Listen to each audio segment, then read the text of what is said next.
ಅದರಿಂದ ಈ ಕಾರ್ಯಕ್ರಮಗಳನ್ನ ಕಳೆದ 7 ತಿಂಗಳಲ್ಲಿ ಜಾರಿ ಕೊಟ್ಟಿದ್ದೀವಿ. ಮುಂದಿನ ತಿಂಗಳು ಯುವಕರಿಗೆ, ನಿರುದ್ಯೋಗಿ ಯುವಕರಿಗೆ BSc, MA, MSc, BA, BCom, MBBS, engineering ಮಾಡಿರ್ತಕ್ಕಂಥ ವಿದ್ಯಾರ್ಥಿಗಳಿಗೆ 2 ವರ್ಷದವರೆಗೆ ತಿಂಗಳಿಗೆ 3,000 ರೂಪಾಯಿ ಕೊಡ್ತೀವಿ.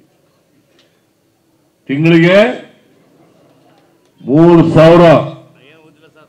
ಡಿಪ್ಲೊಮಾ ಮಾಡಿರೋರಿಗೆ ಅವರಿಗೆ 1,500 ರೂಪಾಯಿ ಕೊಡ್ತೀವಿ.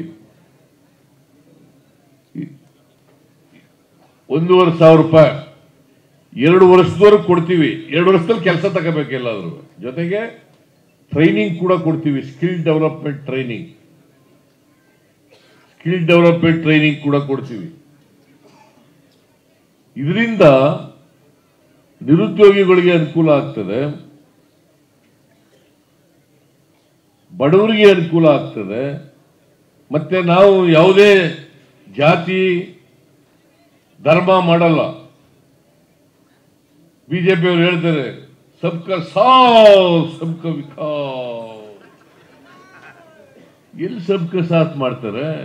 ಆ ಗಡ್ಡದವ್ರನ್ನ, ಟೋಪಿ ಹಾಕಿರೋರ್ನ, ಬುರ್ಕ ಹಾಕಿರೋರ್ನ ಬರಬೇಡಿ ಅಂತಂದ್ಮೇಲೆ ಸಬ್ಕಾ ಸಾಥ್ ಸಬ್ಕಾ ವಿಕಾಸ್ ಎಲ್ಲಿದೆ ಅದು ಸಬ್ಕಾ ಸಾಥ್? ಸುಳ್ಳು ಹೇಳೋದು. ನಾವು ಹಂಗಿಲ್ಲ. ಎಲ್ಲ ಜಾತಿ ಬಡವರು, ಎಲ್ಲ ಧರ್ಮದ ಬಡವರು, ಯಾವುದೇ ಜಾತಿ ಇರಲಿ, ಯಾವುದೇ ಧರ್ಮ ಇರಲಿ,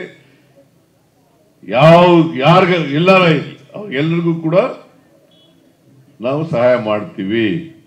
ಸಮಾಜದಲ್ಲಿರ್ತಕ್ಕಂಥ ಎಲ್ಲ ಬಡವರಿಗೂ ಸಹಾಯ ಮಾಡ್ತೀವಿ. ಅವ್ರು ಹಿಂದೂಗಳಿರಲಿ, ಮುಸಲ್ಮಾನರಿರಲಿ, ಕ್ರಿಶ್ಚಿಯನ್ರಿರಲಿ, ಬೌದ್ಧರಿರಲಿ, ಸಿಖ್ರಿರಲಿ, ಜೈನರಿರಲಿ, ಎಲ್ಲ ಜಾತಿಯವ್ರಿಗೂ ಕೂಡ ಸಹಾಯ ಮಾಡ್ತೀವಿ. ಮತ್ತೆ ಎಲ್ಲ ಪಕ್ಷದವ್ರಿಗೂ ಮಾಡ್ತೀವಿ.